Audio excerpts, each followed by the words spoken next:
हे सगळं मिथ्या आहे. शेवटच्या टप्प्यात तरी लक्षात आलं पाहिजे, दात पडल्यावर तरी शरण रिघा देवाशी तरी बांधच कोरायलाय. उभं राहताय ना वखरावर, मधातच बादाड पडू दिले आणि बांधाच्या कडीला वखर गेल की शेल्यावर पाय देतो. 2-3 बाऱ्या हेडगळला, फ्रॅक्चर झाला तरी वखरावून उतरत न. अरे मधात काजू लावणं सुंबळ्या, काय बांधाच्या याच्यात घुसतू. विठाला विठाला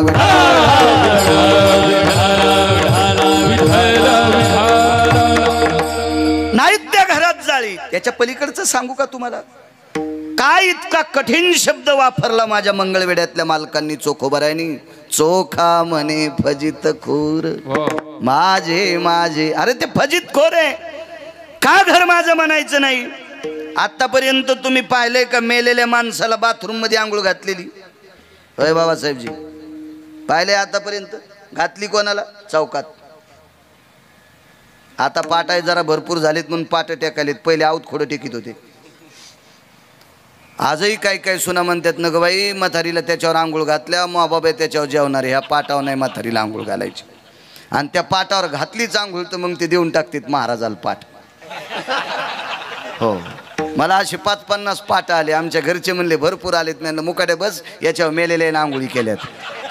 हो, तुम्ही कशाला घेतले? म्हणलं दिले, आपल्याला काय द्यायचं तेल देईल आणि भूते आला गाईला. पैसे देऊन थोडेच घेतले तर आले ना ते. हो, पण तुम्ही इतकं येड्यावानी करू नकोस म्हणलं. हे आपल्याला असे आलेत. मग काय वालं मेलेलं माणूस का त्याला चिटकलं का? अरे मी आणलं त्या सासऱ्यानं सासूनं कमवलेली संपत्ती सून तुपात बुडून चपात्या खाली. तिला सासू आंघोळ घातलेला पाठ तिला जमन, आपल्याला कसा जमल? ती म्हणली आपण महाराज आहेत, आपल्याला जमतं काय? विठाला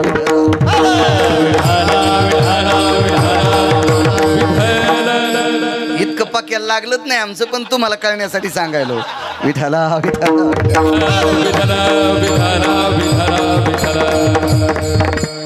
बाहेर आंघोळ घालतेत. सवे अंबर वेढी तीरे शीत उष्ण घाले ते. धातू त्यागे ती बळे रे मतकुंभ हाती घेते.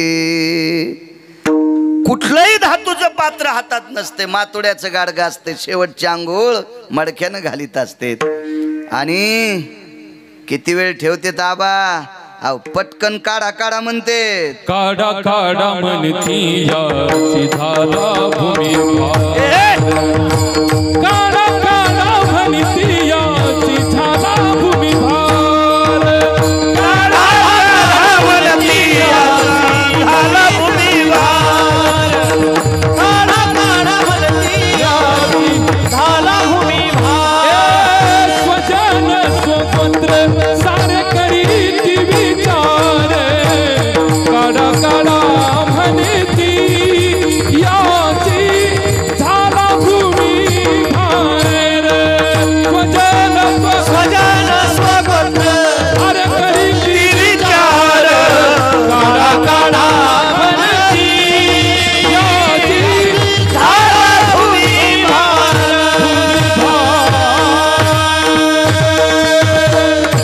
याचा झाला भूमिभार. ज्यानं सर्वस्व आपल्याला अर्पण केलंय असा व्यक्ती आपल्यातून ज्या दिवशी जातो राजे हो, त्या दिवशी घरातले सगळे स्वजन विष्ट मित्र गोत्र म्हणतात याचा आता जमिनीला वजन झालंय, याला लवकर काढा. कोणतं वजन? काही वेळाच्या नंतर त्याच्यातून दुर्गंधी येते आणि ती दुर्गंधी बाकीच्याला सहन होत नाही. याच्याकरता रक्ताच्या नात्यातले सुद्धा गुरुजी म्हणतात याला लवकर बाहेर काढा. म्हणून माझे चोखोबाराय म्हणले चोखा म्हणे फजित खोर. मग ज्या घरात आपल्याला ठेवीत नाहीत काढून देतात ते घर आपलं आहे कशाला म्हणायचं? लागतंय तोपर्यंत ठीक आहे, पण फार काही चिटकायचं नाही. ओल्या नारळाच्या कवटीवानी साधा सोपा सरळ अभंगाचा अर्थ झालं कीर्तन. विठाला विठाला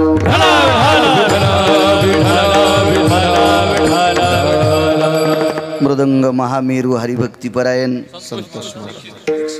संतोषजी महाराज दीक्षित, आदरणीय मृदंग महामेरू नितीनजी महाराज गोडसे, चंद्र सूर्यासारखे तेजस्वी मृदंगाचार्य. वा माझ्या वारकरी संप्रदायाच्या जयघोषासाठी ज्यांनी अविरत सेवा वारकरी संप्रदायाची करत आहेत अशा दोन्ही मृदंगाचार्यांना प्रणाम.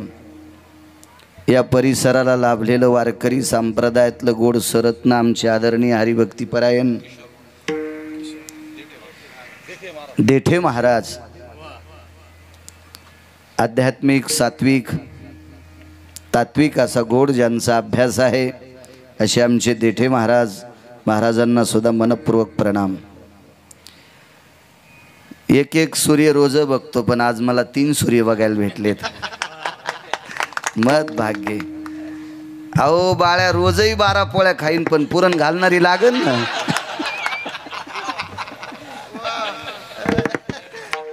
रोज येते ग येते, पण तू हिशोबात राह.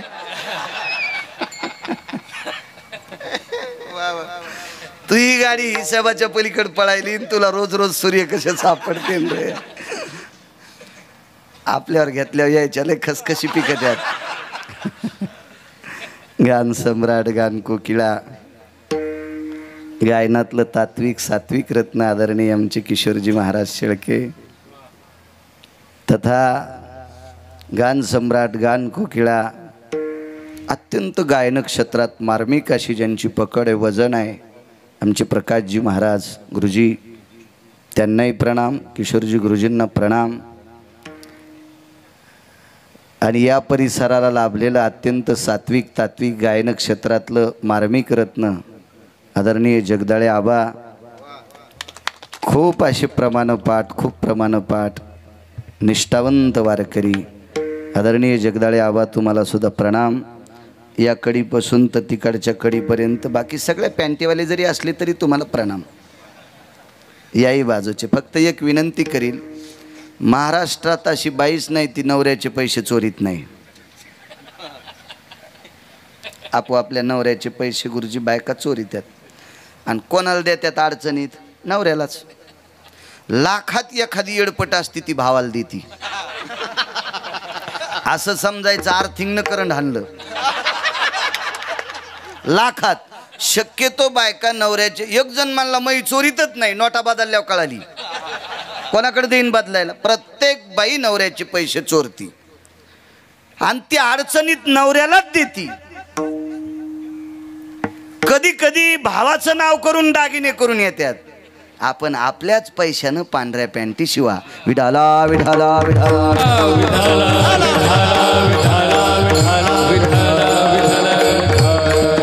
मी खूप सामान्य व्यक्ती, मी काही मोठा अभ्यासू नाही, मी फार असा काही वयस्क नाही, मी काय असा तात्विक नाही, माझ्याकडे गाडा अभ्यास नाही, मी साधा अल्पमती. माझ्या कीर्तनात ठीक आहे, पण आयुष्य ज्यांचं परमार्थात फार गेलंय अशा लोकांच्या कीर्तनात पांढरे शुभ्र कपडे घालत जा.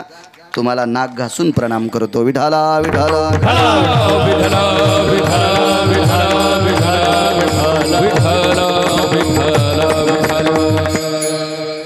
कार्यक्रमाच्या संदर्भात बाबासाहेबजी संपर्क करत होते, स्वतः आलेच सुद्धा. त्यांच्याकडे मागे कार्यक्रमाला गेलतो. मला वाटतं ही पाहुणे तुमच्याकडे तिथेच त्यावेळेला आले असतील. त्यावेळेला मग वाटलं असेल त्यांना गिरगावकर घ्यावा कीर्तनाला. स्वतः रस्ता दाखवण्यासाठी मला रस्त्यात उभे राहिले, आलेच सुद्धा बाबासाहेबजी, त्यांना धन्यवाद. श्रीयुत आप्पासाहेब पुंडलिकराव पाटील चव्हाण, श्री गोरख पुंडलिकराव पाटील चव्हाण, श्री मच्छिंद्र पुंडलिकराव पाटील चव्हाण, श्री कोंडीराम पुंडलिक पाटील चव्हाण, 4 सुपुत्र आहेत. 2 त्यांना कन्या, सौभाग्यवती चंद्रकला प्रकाशराव पाटील उंबरकर, सौभाग्यवती मंदाताई ज्ञानदेव पाटील आहेर. ह्या 2 कन्या, 4 पुत्र. गोडसा असा सुंदरसा परिवार. पण विश्वाच्या मालकाचा निरोप आला. वैकुंठवासी पुंडलिकरावांना दक्षिणेच्या राजाचा निरोप आला. चिठ्ठी आली, त्या चिठ्ठीला सामोरं जावं लागतंय. सुप्रीम कोर्टाची जरी समन्स आली ना तर इकडं तिकडं चॉकलेटी देता येतात. मी आजारीचे, खोटं मेडिकल सर्टिफिकेट आणता येते, मी हॉस्पिटलमध्येचे, काही झालो, आमकच झालो, पायाला जर काही पट्ट्या बांधून घेतल्या तर फ्रॅक्चरचे, कोण मधात घुसून पाहिलं? ढकल. सुप्रीम कोर्टाची समन्स आल्यावर त्या पण जास्त टाळता येत नाहीत, एखादोन टाळता येईल, तिसरीला ते बांधून नेतात, पण टाळता येईल. पण दक्षिणेच्या राजाचा निरोप आल्याच्या नंतर आतापर्यंत कोणालाच टाळता आलं नाही. जी व्यक्ती 1400 वर्ष जगली त्या सद्गुरू चांगदेव बाबांना सुद्धा टाळता आलं नाही. तुमची आमची काय कथा आहे राजो. ती चिठ्ठी पाळावंच लागती, तिचा सन्मान करावाच लागतो, तिचा आदर करावाच लागतो. दक्षिणेच्या राजाचा निरोप आला. इहलोकातली यात्रा, वैकुंठवासी, कैलासवासी, स्वर्गीय सत्यलोकवासी, गोलोकवासी पुंडलिकराव देवराव पाटील चव्हाण या पुंडलिकरावांना इहलोकातला निरोप घ्यावा लागला. विश्वाच्या मालकाच्या सानिध्यात पितृलोकात ते विलीन झाले. 4 पुत्र आणि 2 सुकन्या. काय माया दिली असेल, काय प्रेम दिला असेल, काय कर्तव्याची निष्ठा असेल, काय कर्तव्याचं छत्र असेल. या 6 जणांवरचं ते छत्र पारखं झालं. निसर्गाचा नियम आहे, आतापर्यंत इतिहास ग्वाही आहे त्याला. उपजल्या पिंडा मरण सांगा ते, आया सो एक दिन आना पडेगा, किराए का घर तो खाली करना ही पडेगा. येने ये कहले वो जाने ही सेवटी, येने ये कहले वो जाने ही सेवटी, येने ये कहले वो जाने सेवटी, येने ये कहले वो जाने सेवटी, ये तेरा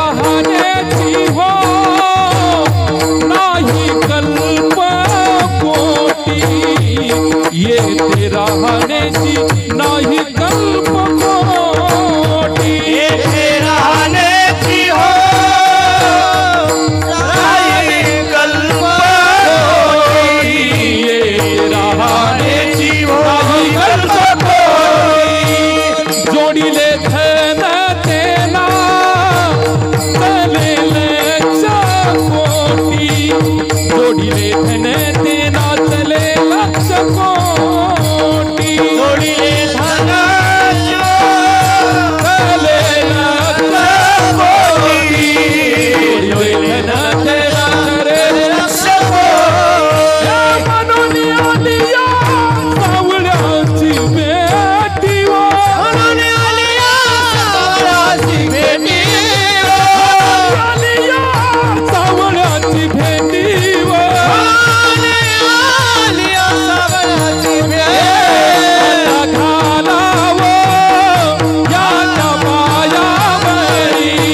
आता घालावो याच्या पायावरी, आता घालावो याच्या पायावरी, आता घालावो याच्या पायावरी, याच्या पायावरी, याच्या पायावरी. एकट्याला जायचे. कोट्यावरी जरी धन असेल अद्याप नाही. त्या अनुषंगाने पुंडलिकरावाला ह्या लोकातली यात्रा सोडावी लागली. साऊंड सिस्टीमवाले तुम्हाला सुद्धा धन्यवाद. रवी भाऊ, हे यूट्यूबवाल्याला एक विनंती, अभंगाचं कडवं टाका फक्त. कधी कधी काय करते, यायला कोणी लावू दे ना दुसरे लोक. मी काय नाही म्हणत नाही, शेळके गुरुजी लावू देतो, नाही हल्ली बरेच महाराज लावू दे नाहीत यूट्यूबवाले. चला, ज्ञानोबाराय तुकोबारायचा प्रचार करतात, त्याबद्दल काही दुमत नाही. विठला विठला विठला विठला विठला विठला विठला.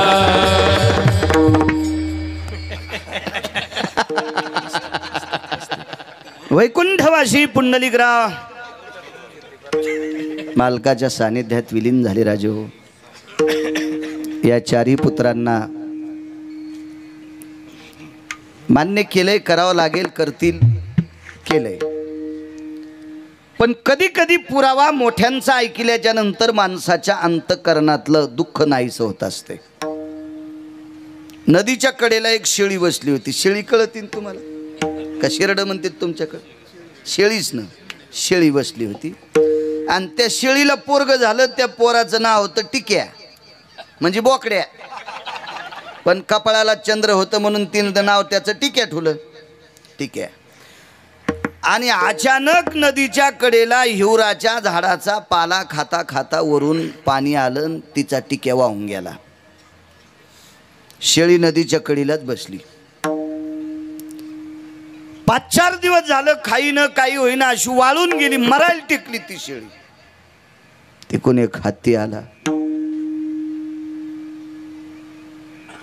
त्या हत्तीनं त्या नदीकडे पाहिलं, डोळ्यातलं पाणी टप टप टप टप खाली पडलं आणि हत्ती निघून गेला. पण शेळीनं पाहिलं हत्ती नदीपर्यंत आला, रडान वापस का गेला. आपण विचार, हे हत्ती दादा काय माय, मोठी माणसं शिस्तीत बोलत असतात. काय माय, हत्ती शेळीला माय म्हणला. भारतीय संस्कृती किती गोड आहे बघा. हत्ती काय म्हणला, काय माय दादा, ह्या नदीकडे बघून तुझ्या डोळ्यातून 2-4 पाण्याचे थेंब पडले आणि तू पुन्हा वापस कशा करता. त्या हत्तीनं सांगितलं, बाई मागच्या आठवड्यात माझा मित्र या नदीत वाहून गेला. हत्तीचा मित्र कोण, बोकड्या असेल का? हत्तीचा असेल ना. तर शेळीने विचारलं, किती मोठा होता? माझ्यापेक्षा 4.5 क्विंटल वजन त्याचं शिल्लक होतं. हत्ती शेळीला सांगतो. शेळी मुकाट्यानं उठली, पाणी पिलं, हिवराचा पाला खाल्ला आणि घरी गेली. दृष्टांत कळाला प्रकाश गुरुजी. ज्या नदीमध्ये हत्ती वाहतोय तिथं बोकड्या वाहून जाणं काय नवलाची गोष्ट आहे. बघा किती मोठे हत्ती गेले. मग पुंडलिकराव गेले. हे निमूटपणे 4 भावंडांना मुलांना मान्य करावं लागेल, त्या मावल्यांना मुलींना मान्य करावं लागेल. पंढरपुरातले मालक एका विद्वान महाराजांकडे शिकण्यासाठी गेले. कोण माहिती आहे? पंढरपुरातले मालक, द्वापार युगातले भगवान द्वारकाधीश कृष्ण परमात्मा एका महाराजांकडे शिकायला गेले. कोणाला म्हणायचं मालक, तुम्हाला आणि मला इथं किती दिवस बसवायचं आणि कोण्या दिवशी मळ्यात नेऊन पेटवायचं, ज्याच्या हातात आहे त्याला जगाचा मालक म्हणतात. या विश्वातली एकही सत्ता त्याच्या सत्तेच्या बाजूला सरकत नाही, त्याला जगाचा मालक म्हणतात. आणि तो ब्रह्मांडाचा मालक एका विद्वान महाराजांकडे शिकाय. विद्वान इतका शब्द बाजूला फेका. चारित्र्य संपन्न, आचरणशील, पुण्यशील, सात्विक, पावन अशा महाराजांकडे. आपल्या संप्रदायात विद्वत्ता कमी असली तरी चालेल, पण आचरणाला किंमत आहे. ज्याचं आचरण गोड आहे का त्याच्या पायावर डोकं ठेवत जा. विद्वान आहे पण ज्याचं आचरण भ्रष्ट झालं, अशा भडव्याच्या पायावरला तुम्ही कपाळ लागल्यावर तुम्हाला पाप फेडावं लागेल. माणसं तपाशीत जा. पाणी पिना छान के आणि गुरु करना पछान के. पाणी गाळून पेत जा, आजार होणार नाहीत. आणि महाराज तपासून पाहत जा. न तपासल्यामुळे जगाच्या मालकिनीला त्रास झाला. कोण जगाची मालकीन? विटेवरची मालकीन 7व्या अवतारातल्या सीताई साहेब. महाराज न तपासल्यामुळं 6 महिने 26 दिवस एकटीला बसावं लागलं. एकटीला, जगाच्या मालकिनीला. रावण खरा महाराज होता का? नाही, खोटा होता. न तपासल्यामुळे इतकी फजिती झाली. असे कितीतरी पुरावे तुम्हाला देता येतील, पण आपल्याला पुढे सरकायचं. आपल्या वेळेत पाळी झाली पाहिजे. विद्वान, सात्विक, सदाचारी, पुण्यशील महात्मा. त्या महात्म्याचं नाव होतं मुनिश्री सांदीपणे. फार विवेक संपन्न. थोडासा आवाज कडक. त्या योगी राजांकडे माझे द्वारकाधीश कृष्ण परमात्मा विद्यार्जन करण्याकरता गेले. फरक सांगतो दोघाच्या दर्शनाचा. आबा पंढरपुरातले मालक सांदीपनींच्या पायावर कपाळ टेकून दर्शन घेत होते आणि सांदीपनी पंढरपुरातल्या मालकाचं दर्शन अंतःकरणाने घेत होते. काय फरक आहे याच्यातला? हृदयपूर्वक दर्शन घेत होते, मनोमनी दर्शन घेत होते. आणि पंढरपुरातला मालक मात्र त्यांच्या पायावर डोकं ठेवून दर्शन घेत होता. अधिकारी किती असतील महात्मे, कल्पना करा ना, किती मोठे अधिकारी असतील. एक जण म्हणला, काय बाळू महाराजाच्या गोळ्या संपल्या असतील का? तर हे एवढा मोठा महाराज विटेवरच्या मालकाचं भजन करतो आणि तरी पण विटेवरचा मालक त्यांच्या पाया का पडतो? तर विटेवरच्या मालकाला सुख देण्याची ताकद या संतांत आहे. संताचे सुख झाले या देवा, मनवोनी सेवा करी त्यांची, किंवा या सुखा कारणे देव वेडावला, वैकुंठ सोडोनी संत सदनी राही. देवाकडे सुखाची कमतरता आहे ती संतांकडे आहे. शेळके गुरुजी भगवान चरणावर डोकं ठेवायचे. 12 वर्ष शिकले. किती काम केलं असेल माझ्या विटेवरच्या मालकाने. त्यावेळेला गॅस नव्हता, फ्रीज नव्हतं, कुकर नव्हतं, मिक्सर नव्हतं, चुलीवर स्वयंपाक होता, मडक्यात वरण शिजायचं, पाट्यावर चटणी वाटायचं. मिक्सर नव्हतं कुठल्याही प्रकार. रई लावायची असेल तर घुसळ खांब असायचा, रई असायची, डेरा असायचा, ते मंथन करायचं. सगळ्या प्रकारची कामं देवानं धारा काढल्या आश्रमावर. स्वयंपाकासाठी जळतण सरपण आणलं, वाटेल ती कामं केली. 12 वर्ष आटपल्याच्या नंतर तुटला आयुष्याचा दोरा सांगतो राजो. 12 वर्ष आटपल्याच्या नंतर महर्षी सांदीपनींचं दर्शन घेतलं आणि सांगितलं गुरुदेव येऊ का आता. सांदीपनींनी सांगितलं जा बाबा जा. त्यांना माहीत होतं ते त्रिकाल ज्ञानी लोक होते. ते काय तुमच्या आमच्यासारखे महाराज थोडेच होते पिशवी वागवायला म्हणून चल माया संग कौरक बी. अरे त्याला त्याचं पाव दे ना, तू ही थैली घेऊन फिरायला. हा तू दाखवायला आणि त्यानं कशी बायको जागवा. तेव्हा जो दुसऱ्याचा विचार करतो का त्याला महाराज म्हणतात.